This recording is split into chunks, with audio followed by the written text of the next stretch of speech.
ભાજપાના નવા નિમેલા પ્રદેશ અધ્યક્ષને ઇતિહાસનું તો જ્ઞાન નથી.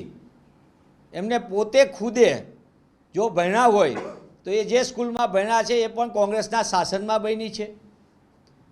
એમના પરિવાર સહિત કોઈની પણ સારવાર થાય તેવી એશિયાની મોટામાં મોટી હોસ્પિટલ એ કોંગ્રેસના શાસનમાં સિવિલ હોસ્પિટલ બની.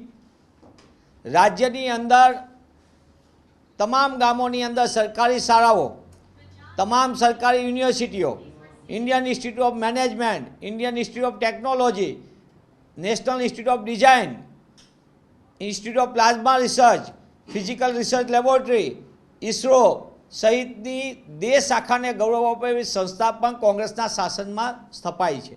એ ગુજરાત માટે ગૌરવ છે અને કોંગ્રેસના શાસનમાં સ્થપાઈ છે. હું એટલા માટે કહું છું કારણ કે પ્રદેશ અધ્યક્ષને પોતાને વાંચનની બહુ ખબર પડતી હોય તેવું દેખાતું નથી. કોંગ્રેસ ઉપર આરોપ મૂકતા પહેલાં દરેક વસ્તુનું ધ્યાન રાખે તો સારું.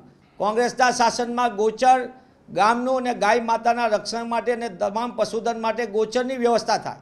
ભાજપા શાસનની અંદર ગોચર ચરી જનારા આખલાઓ આજે ગુજરાતના અનેક ગામોને ગોચર વિહીન કરી દીધા છે. ત્યારે ભાજપાના અધ્યક્ષને હું વિનંતી કરું છું કે થોડાક દિવસ ભાષણ આપવાને બદલે ઇતિહાસના 2-3 પાના 4 પાના વાંચી લે